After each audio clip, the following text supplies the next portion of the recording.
Hello and welcome to the Fairy Little Podcast. I'm Marsha, also known as Fairy Little, and today we're going to talk about some knitting. Last week I was not here. There was a lot going on in my other world outside of the knitting community, and I had to hurry up and wait.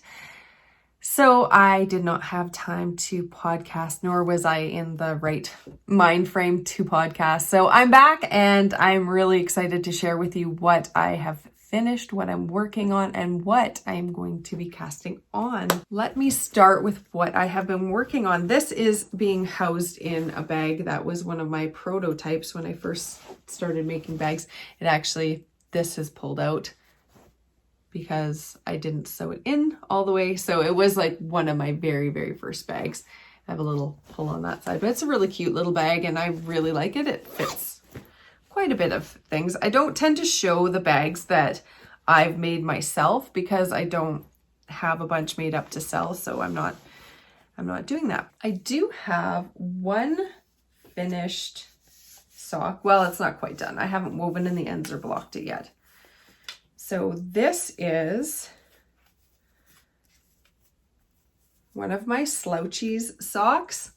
I did it a little bit different. The slouch is usually a lot more than it is on this one, but I thought it would be fun to just try to make it without as much slouchiness.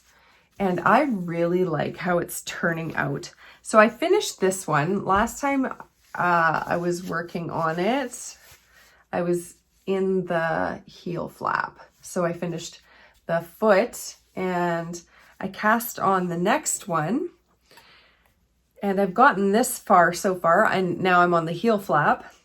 So this is the Slouchies pattern by Marsha Healy. That is me. And it's coming along really well. I'm really enjoying it. The heel fits really nicely. It's a looser heel. I didn't do the slip stitch heel. I just knit and purled back and forth. So I changed that as well. It's a heel flap and gusset. Once it's blocked, it'll fit this blocker better. This is a large blocker because I have big feet. I'm making them fraternal twins. So this is a brioche stitch. And the brown is on the outside and the pink is on the inside. Then the pink is here, the brown is here, the pink down here, and then the brown at the end and the brown at the cuff. So on this one, the pink is at the top, the pink is on the outside, the brown is the recessed color, the brown is around the ankle, and then the pink is the heel, and the brown will be the foot, and the pink will be the toe. The yarn that I am using is Prolana Mian Wool Eiswelt, and they're just numbered colors, so they're both wool, 70% wool, 23% polyamide, and 7% polyester. And it's 400 meters to 100 grams.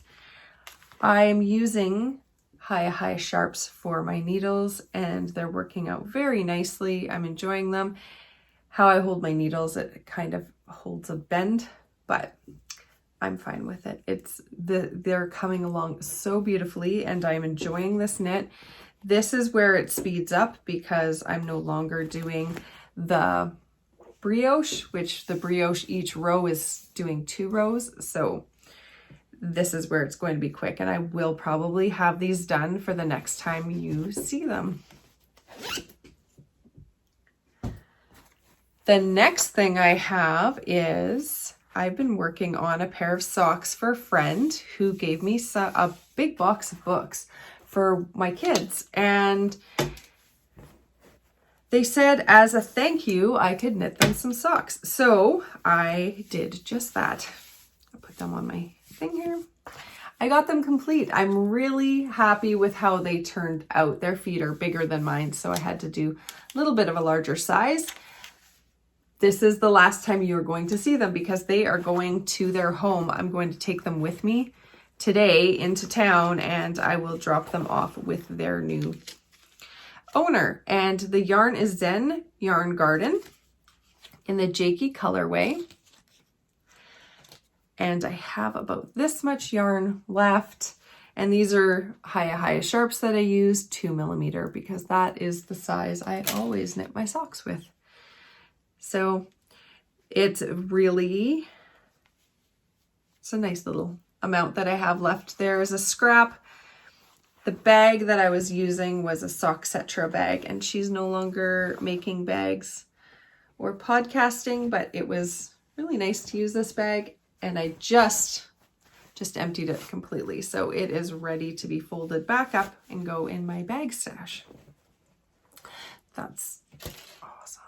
I was working on a cardigan that has a cable panel up the back. I did not touch that at all this past 2 weeks, just because I really wanted to get that one pair of socks completed. I also just didn't have the headspace to make sure that my cables were crossing properly. So I did put that aside. I am going to pick it up. It's my next project to work on after I complete those socks. I found that I've been knitting more monogamously, trying to complete things, and I actually didn't realize I had those socks still on the needles until I started going through bags. So I'm trying to get all of my current works in progress off the needles, but I just had a hankering to cast on something new because I really need some shorter sleeved tops. So that is what I'm going to do. I'm going to cast on a new cast on. It's called the Imagine Tee, and I did design it. The yarn I'm going to be using is Legacy Fiber Arts, Sue and Chelsea in the Cozy Toes, 80% merino, 10% cashmere, 10% nylon, 435 yards per 100 gram skein. And this is called Love Letters. So I have 3 skeins of this. One is kind of fallen out. And this will be my new Imagine Tee. I'm pretty excited about it. I love knitting with soft yarn. So this is going to be really nice. I have the yarn right now in my Lady Dragonfly Studio bag, but I don't think it's big enough. It fits the yarn as it is right now, but I don't think it'll fit the pattern and my needles and all the other notions that I'm going to need to do this, just because it's just a little small. It's for that, like, I don't think it's a garment bag. It's more like a sock or a shawl bag. It's a beautiful bag. So don't take anything negative away from that. I just need to go up a size, that's all. And it's such a well-made bag, and I love it, and I will put another project into it, but it's right now going to go back into my bag stash as well. The bag I am going to be using for this is my new Anne of Green Gables bag by Chestnut Fibers. I really like how the yarn matches the bag. And I have some DPN holders in here, which I'm actually going to pop out because I don't need them for this pattern. And it has some stitch markers already in there. I won't be using DPNs on this project. It will be circular needles.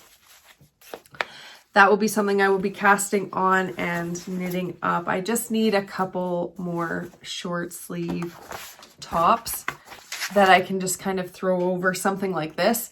I have 3 already, but I also have been losing some weight. So I need to knit a smaller size so it fits a little bit snugger because I've shrunk a few inches and almost 10 pounds. Yeah, I need to make one that is smaller so that it just fits a little bit tighter. I'm really looking forward to my next one. I really can't wait. I think those colors are beautiful, and it really is very springy.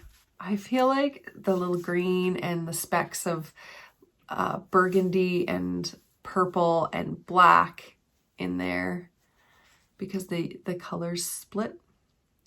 So pretty. That I can't wait for. I have to pull out the needles that I'm going to be using. I don't know which needles I'm going to be using yet, because really at this point it comes down to what needles I have available that will work.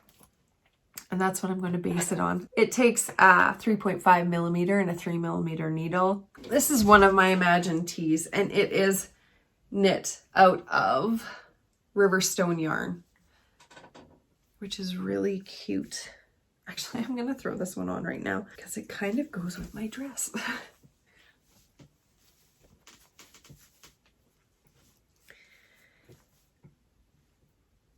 Oh, I have an end to weave in. That's so funny. It's the last one though.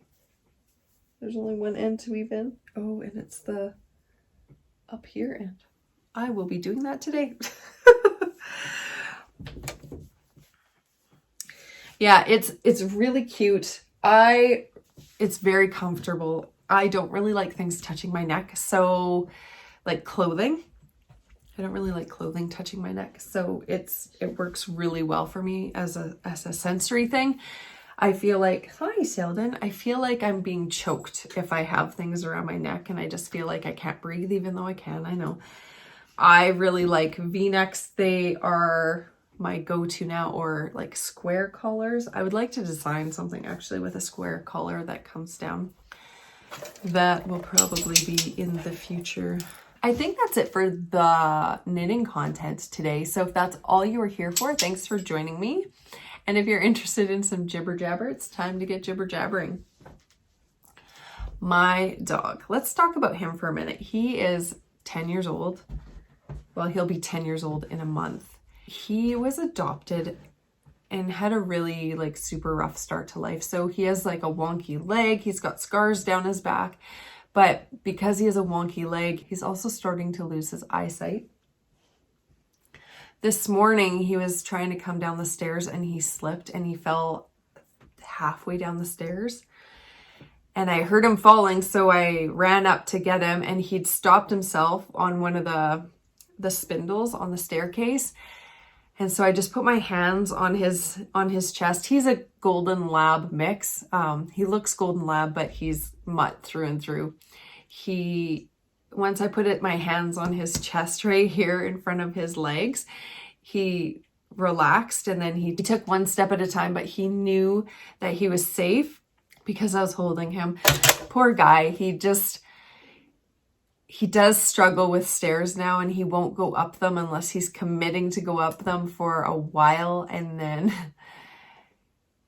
yeah, he's getting to the point where he doesn't even want to go up the stairs. He just kind of stays more on the main floor, but he's getting to that age. Hey puppers, you're just getting old. Yeah. He's such a good boy though. He's such a good dog. He is so mellow but really protective of like our chickens and the rabbits. He is so gentle. If he's laying on the couch, yes, my dog's allowed to lay on the couch. If he's laying on the couch and another animal is beside him, if one of the kids puts like their rabbit beside him, he'll get off the couch for the rabbit. He's just such a gentle creature. But he is also protective, so he's our doorbell. He'll let us know if anybody is coming to the house. It has been beautiful here. I have climbed a mountain. There's a mountain in the town that I live. It's called Giant's Head Mountain. It's about an hour and 45 minutes up and down if you do the easy like paved way, which winds back and forth. I did for the first time. It's called the grind, which is essentially straight up the mountain. And it was so much fun. I went with somebody that I work with, and it was really cathartic. The hike was very intense, but in such a good way. I've been working with a counselor for the past year. Well, I've been working with this specific counselor for the past year. And she definitely recommended over the next little while, I make sure that I'm amping up self-care, which should involve at least 20 minutes of raising my heart rate a day, as well as journaling, meditation, taking time for myself.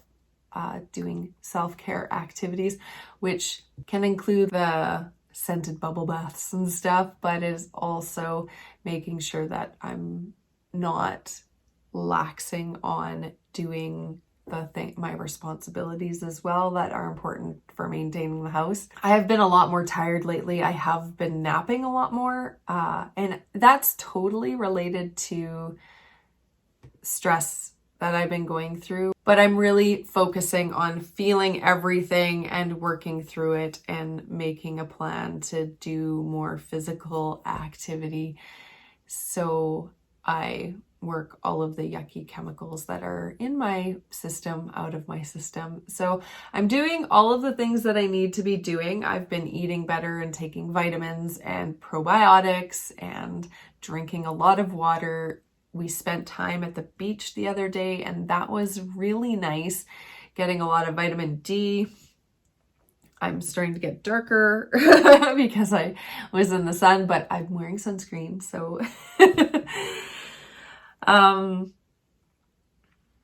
yeah, and I've been working on a couple other things for my patrons specifically because I want to make sure that they're getting some extra content as well. I have a big long list of to-dos. It's 3 pages long. But it's kind of, I have to just keep it, work on things on a daily basis, get one thing off of the list. And I think that's a really good way to do things. One of the big things I have to do is weeding. I have to pull out a lot of grass out of a front section in front of the house that's all rocks, but I have to pull the grass that's decided to grow in there out, which is a tedious job because I have to do it by hand and it's picking every single piece of grass out by the root. So it's a very tedious job, but I can usually get it done in about 2 or 3 hours. And so I'm hoping that's the case. Over the next few days, I'll get that done. I think that's it for me for today. I hope you are having an amazing day and an amazing week. I really thank you for stopping by. It was great to see you again. I'm glad to be recording again and that I have enough mojo to get it done. I hope you have a beautiful day. Until next time.